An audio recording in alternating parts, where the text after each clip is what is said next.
Olá, queridos alunos, tudo bem com vocês? Hoje a nossa aula é sobre reprodução sexuada e reprodução assexuada em animais. Vocês podem acompanhar no livro didático de vocês, no capítulo 5. E aí a gente se pergunta por quê? Para que serve a reprodução? Quando se fala em reprodução, nós podemos perceber que ela vai dar garantia à descendência, né? Ou seja, às suas espécies. E quando também falamos em reprodução, a gente lembra dos genes, que são os gametas que se encontram no núcleo da célula germinativa, tanto masculino quanto feminino. A masculina é o espermatozoide e feminina é o óvulo. Então, no núcleo da célula se encontra esse material germinativo pelo qual nós vamos falar dessas características hereditárias, que são as características que permanecem de geração para geração, ou seja, como eu falei anteriormente, vai garantir a sua descendência. Principal responsável por comprovar a transmissão das características hereditárias foi o grego Mendel, que era uma pessoa pobre, humilde, mas que lutou para vencer na vida. Então, Mendel o sonho dele era ser médico, né? A gente pode ver na sua história, mas ele não tinha condições de entrar numa faculdade. Mesmo assim, ele foi para um mosteiro. Mosteiro, para quem não sabe, é também onde os sacerdotes daquela época moravam e acolhia jovens que queriam se formar para dar continuidade da missão.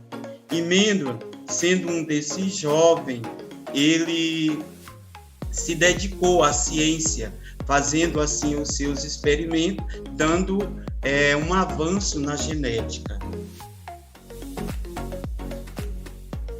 Porque herdando pelos descendentes são genes. Então, genes são as características herdadas dos pais para os filhos. Assim, o indivíduo ele pode ter características dos avós, pois seus pais herdaram características dos seus avós, que, consequentemente, o indivíduo também recebeu. Nós temos aqui um esquema, né, que o avós, né, os genes dos avós transmite para os pais e os genes dos pais dá origem a um novo indivíduo. Por isso, esse indivíduo ele pode ter característica dos seus familiares, tanto dos seus pais quanto os familiares de sua mãe. Ou seja, alguém pode até dizer que ele parece com o tio, com o avô, com a avó, né? De ambas partes, porque eles trouxeram consigo essas características desses genes, né? Que é encontrado no núcleo da célula, que também chamamos os cromossomos. Os cromossomos que se encontram no núcleo da célula, eles são responsáveis por essas características, como, por exemplo, a cor dos olhos, o cabelo, a pele e etc. Os genes compõem o material genético existente nas células, como acabei de falar, relacionados que chamamos característica hereditária ou genética. Os genes, eles são responsáveis por condições necessárias para o funcionamento do metabolismo celular e para as características de um organismo. Um fator ambiental também é importante, pois ele pode intervir no desenvolvimento dos genes até a modificar o organismo. A genética é o estudo dos genes.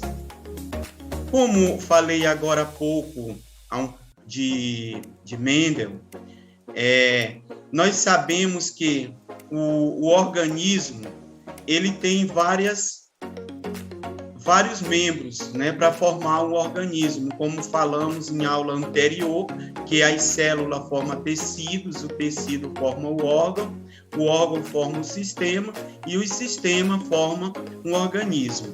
Então, tem pessoas que se dedicam para estudar parte do corpo, ou seja, a função de algum órgão, como, por exemplo, os cientistas aqui que se preocuparam a estudar um pouco sobre a genética. Então, os genes é a maneira como eles são transferidos para o descendente e são objeto de estudo da ciência denominado a genética, né, que é o nome desse estudo que é dedicado à questão da criação em animais. É importante que percebemos que mesmo entre os descendentes de um mesmo par de indivíduo, a diversidade pode ser muito grande, porque vamos supor que um pai tem 4, 5 filhos ou mais e cada um recebe características diferentes, né? Um parece com o pai, outro pode parecer com a mãe, outro com o tio, com o avô, ou seja, cada um pode receber características diferentes. São filhos do mesmo pai, da mesma mãe, mas totalmente diferentes.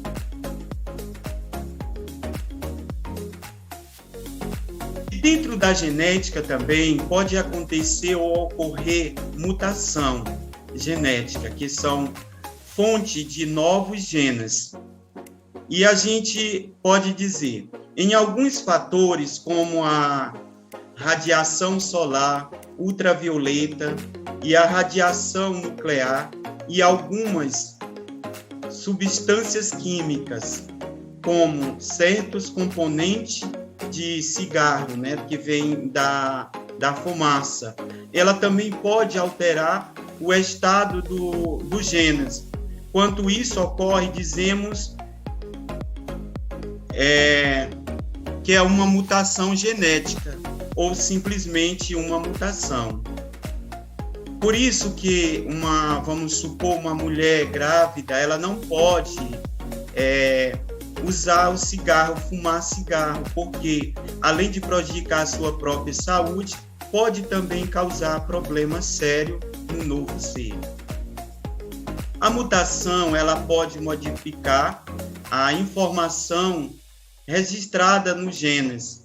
Assim, se uma mutação acontece em uma célula germinativa, né, como eu falei anteriormente, que é o espermatozoide e o óvulo, o gene alterado ele pode ser transmitido para um descendente. Porém, existe mutação que podem ser prejudicial ao organismo. Assim como ela pode ser prejudicial ao organismo, também às vezes pode favorecer o mesmo organismo. E essa mutação, ela pode também ocorrer para o filho, ou seja, acontece com o pai uma mutação e ele pode transmitir para a nova geração. As mutações são benéficas, então podemos dizer que na maioria dos casos sim, como eu falei anteriormente, mas em outros não. Por exemplo, um inseto que sofreu uma mutação genética e desse modo se tornou mais resistente a um tipo de repelente, ou seja, inseticidas. Isso se torna vantajoso ao crescimento da espécie, porque ele vai reagir contra esse repelente. Então, nesses casos, ele vai transmitir também, pode ser que ele vai transmitir essa mesma mutação para os seus novos ser. E aí ele vai favorecer o crescimento desses seres. Nos seres humanos, sofremos mutações ao longo da vida no planeta Terra, pois precisávamos nos adaptar às condições do planeta. Nós sabemos que o planeta ele está em constante mudança, a mudança climática e outros acontecimentos que vai acontecendo ao nosso redor. E esta mutação vai fazendo com que, na espécie humana, como também em outras espécies, ela pode ir se adaptando a esse meio, né, conforme a sua genética e o meio em que ela vive. Os estudos aprofundado da genética esclareceu a importância dos genes na hereditariedade e o papel das mutações no aparecimento das variações genéticas, responsável por novas características de uma espécie.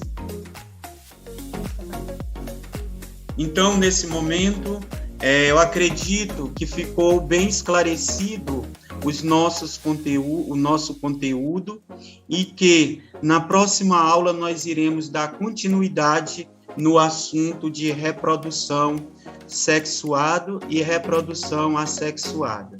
E meu muito obrigado a todos.